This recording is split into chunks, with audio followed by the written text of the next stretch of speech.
खबर शामिल करते हैं हमारे 18 न्यूज़ के चीफ रिपोर्टर मोहम्मद यूसुफ नासिर से। चीफ ऑफ पश्तून ग्रां नवाब अयाज खान जोगज़ई ने कहा है कि कबायली दुश्मनियां नासूर हैं, जिसने पश्तून कौम के नस्ल दर नस्ल को पसमानदा और दरबदर किया हुआ है।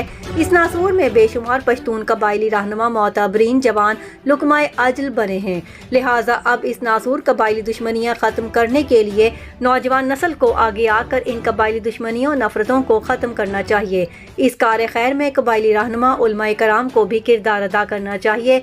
नवाब अयाज खान जोगज़ई ने मोतबरीन से बातचीत में कहा कि मेरे दरवाजे हर वक्त हर किसी के लिए खुले हैं।